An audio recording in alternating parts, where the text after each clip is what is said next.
नमस्कार, good morning. स्वागत है आप सभी का। मैं हूं नैन्सी गौतम। प्रधानमंत्री मोदी कोविड-19 को लेकर मुख्यमंत्री के साथ वीडियो कॉन्फ्रेंसिंग करेंगे। 3 बजे सीएम त्रिवेंद्र सिंह रावत भी पीएम के साथ वीडियो कॉन्फ्रेंसिंग में जुड़ेंगे और इस वीडियो कॉन्फ्रेंसिंग में राज्य के मौजूदा हालात पर पीएम के साथ चर्चा होगी। राज्य सरकार की तरफ से क्या विषय पीएम के सामने रखे जा सकते हैं, इस बारे में बात की है जी मीडिया संवाददाता ने मुख्यमंत्री त्रिवेंद्र सिंह रावत से। प्रधानमंत्री एक बार फिर से राज्य के मुख्यमंत्री से बातचीत करने वाले हैं। इस वक्त राज्य के मुख्यमंत्री हमारे साथ जुड़े हुए हैं, उनसे जानते हैं कि क्या कुछ राज्य सरकार केंद्र के सामने अपनी बात रखने वाली है। सर, एक बार फिर से पीएम राज्य के मुख्यमंत्रियों से बातचीत करेंगे। सरकार का इस बार क्या प्लान है, क्या बातें हैं जो केंद्र के सामने रखी जाएंगी? देखिए, सामान्यतः प्रधानमंत्री जी से हमारी बातचीत होती रहती है और क्योंकि सभी राज्यों से एक बार में बातचीत नहीं हो पाती, इसलिए हर बार कुछ अलग अलग राज्यों से वो बातचीत करते हैं। तो विषय तो मुख्यतः कोविड ही होता है और किस किस तरह से राज्य काम कर रहे हैं, क्योंकि प्रधानमंत्री जी का सारे विश्व से संबंध और संपर्क रहता है। विश्व में तरह तरह के अनुभव आ रहे हैं, तो उन अनुभवों को शेयर किया जाता है जिनसे कि जो कोविड का संक्रमण है उसे रोका जा सके।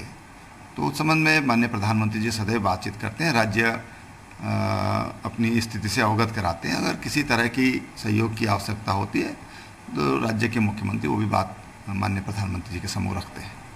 सर, बड़ी दिक्कतें इस दौर में राज्य के सामने जो आई हैं, एक तो पर्यटन गतिविधियां पूरी तरीके से रुक चुकी हैं, आर्थिक स्थिति पर भी इसका सीधा सीधा प्रभाव पड़ा है।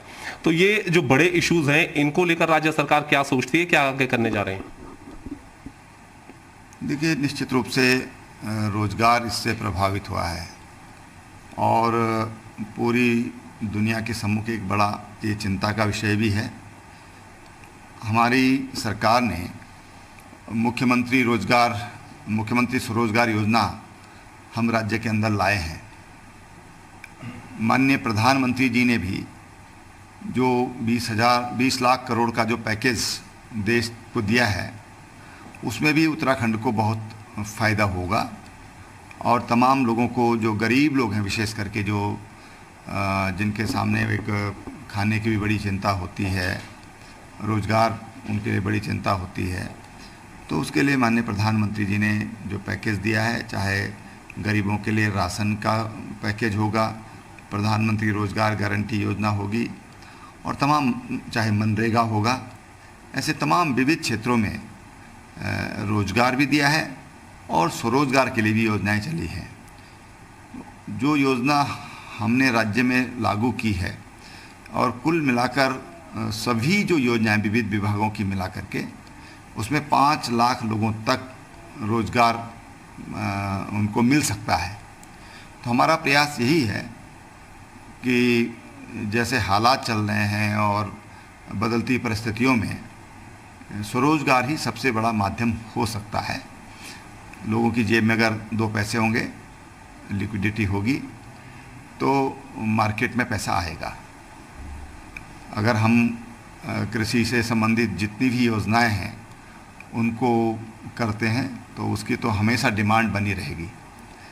तो उसके उपभोक्ता भी हैं, उत्पादक भी हैं, तो उससे जो अर्थव्यवस्था है वो हमारी कायम रहेगी। कोशिश ये है कि कम से कम नुकसान हो और नुकसान की अधिकतम भरपाई हो। सर, पर्यटन क्षेत्र को और खोलने की बात भी रखी जाएगी सामने? देखिए, भारत सरकार की ओर से तो अब कोई दिक्कत नहीं है और ये तो राज्यों को ही निर्णय लेना है कि उनको किस तरह से अपने पर्यटन व्यवसाय को खोलना है। तो उस पर राज्यों को निर्णय लेना है। सीमित मात्रा में हमने खोला है, लेकिन अभी उसका बहुत ज़्यादा लाभ नहीं मिला है। जैसे धीरे धीरे लोगों के मन का संकोच दूर होगा, आशंकाएं दूर होंगी, तो पर्यटन धीरे धीरे अपने आप खुलता चला जाएगा। आखिरी सवाल है सर, पूरे प्रदेश में स्क्रीनिंग आप लोग करवाने जा रहे हैं, किस तरीके से ये पूरी प्रोसेस आगे चलेगी और उसका क्या फ़ायदा मिलेगा? देखिए, सरकार के पास बहुत बड़ा तंत्र है वर्कर्स का, चाहे स्वास्थ्य विभाग से संबंधित हों, या अन्य जो हमारे विभाग हैं, विविध विभाग हैं, एक बड़ा तंत्र सरकार के पास है और इसके सभी जिलाधिकारियों से कहा गया है कि आप कुछ इस ढंग से योजना तैयार करें कि 10 दिन 12 दिन में सभी उत्तराखंड वासियों का स्क्रीनिंग हो सके। उससे जितना ज़्यादा सर्विलांस होगा, हम जो लोग स्वस्थ हैं उनको स्वस्थ रख सकेंगे।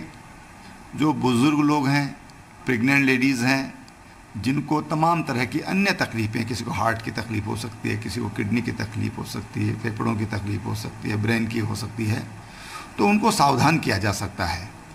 और जो संभावित लगते हैं कि संक्रमित हैं, तो उनका मेडिकल परीक्षण करके, और अगर उनको किसी तरह की कोई आशंका होती है तो उनका जो मेडिकल एड उनको चाहिए वो दी जा सकती है।